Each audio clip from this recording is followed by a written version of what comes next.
बहुत धन्यवाद। श्रीमती गेनीबेन ठाकुर,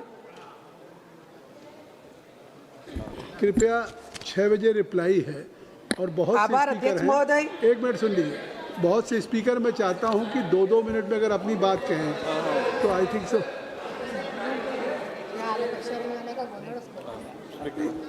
आभार अध्यक्ष महोदय। संविधान 131 में संशोधन विधेयक 2026 ना बिल में मारा विचारों रजू करूँ छूँ। माननीय अध्यक्ष महोदय, हूँ आज एक संसद सभ्य तरीके नहीं पर देशनी करोड़ों ओबीसी महिलाओं अवाज रजू करवा माटे करीने अहींया ऊभी थई छूं। अध्यक्ष महोदय, हूँ आभार मानु छूं कांग्रेसनी सरकारनो, आभार मानु छूं राजीव गांधीनो के एमणे पंचायती राज में 33% महिला अनामत आपीने मारा जेवा गरीब समाजमांथी आवीने अहींया पंचायती पार्लामेंट सुधी जाहिर जीवन में चूंटणी में लड़वा माटेनो मौको आप्यो अने लोकोनुं काम करवा माटेनी तक आपी।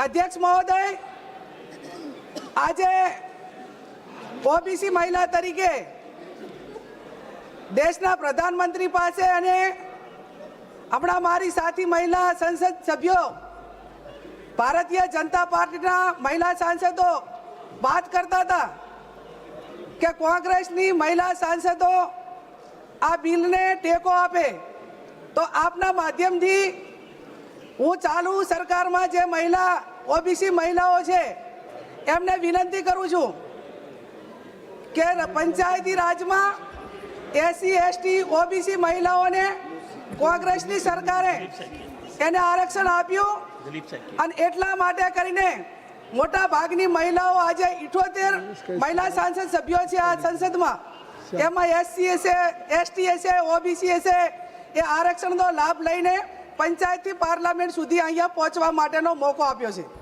ત્યારે હું આપના માધ્યમથી સરકારને વિનંતી કરું છું અને ખાસ કરીને ભારતીય જનતા પાર્ટી એ જ્યારે 2023 માં સર્વસંમતિથી લોકસભા અને વિધાનસભામાં મહિલાઓને આરક્ષણ માટેનું બિલ પસાર કરવામાં આવ્યું તો 2024 માં આ બિલ લાગુ પાડવામાં કેમ ના આવ્યું? તેના પછી અનેક વખત સત્ર બોલાવવામાં આવ્યા પણ એ સત્રમાં પણ આ બિલની કોઈ ચર્ચા કરવામાં ના આવી। હું આપના માધ્યમથી સરકારને વિનંતી કરું છું કે તમે મહિલાઓને આરક્ષણ આપવા માંગતા હો, એમના હકને અધિકાર આપવા માંગતા હો તો તમે 2024 માં આ બિલનો અમલ કેમ ના કર્યો? માનનીય અધ્યક્ષ મહોદય, આપના માધ્યમથી હું એક ઓબીસી મહિલા તરીકે આભાર માનું છું રાહુલ ગાંધીજીનો કે એમણે સમગ્ર દેશમાં એસસી એસટી ઓબીસી જે જનગણના માટે કરીને એમણે સમગ્ર દેશના લોકોને વાત કરી અને જ્યાં પણ કેન્દ્ર રાજ્ય સરકાર એ કોંગ્રેસની છે ત્યાં જનગણના કરવા માટે કરીને એમને આદેશ આપ્યો। હું આભાર માનું તેલંગાણાની કોંગ્રેસ સરકારનો કે એમને જનગણના કરી અને ઓબીસીને 49% ઓબીસી રાજ્યની અંદર છે એને હક આપવા માટેની વાત એ રેવંત રેડ્ડીની સરકારે કોંગ્રેસની સરકારે કર્યો। માનનીય અધ્યક્ષ મહોદય, હું આપના માધ્યમથી સરકારને કહેવા માંગુ છું કે દેશમાં 50% એ ઓબીસી જન એની વસ્તી છે। 50% ઓબીસી વસ્તી હોવા છતાં રાજ્યની અંદર ઓબીસી સમાજને નથી બજેટ મળતું અને ઓબીસી સમાજની મહિલાઓને આજે આ 33% બિલની અંદર પણ ક્યાંય બિલની અંદર ઉલ્લેખ એ ઓબીસી મહિલાઓને અનામત આપવા માટેનો કરવામાં આવેલું નથી।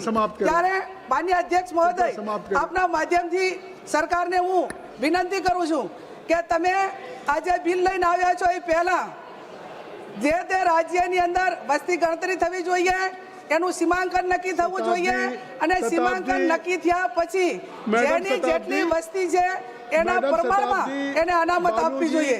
હું દેશના પ્રધાનમંત્રીને એક ગુજરાતી મહિલા તરીકે એક ઓબીસી મહિલા તરીકે વિનંતી કરું છું કે તમે વારંવાર અનેક સભાઓમાં ભાષણ કર્યા છે કે હું ઓબીસી વડાપ્રધાન છું અને ઓબીસી વડાપ્રધાન જ્યારે તમે એની ઓળખ આપો છો ત્યારે આ દેશની ઓબીસી મહિલાઓને આરક્ષણમાં 33% જે બિલ આવે છે એની અંદર ઓબીસી મહિલાઓનો સમાવેશ કરવામાં આવે એવી હું વિનંતી કરું છું।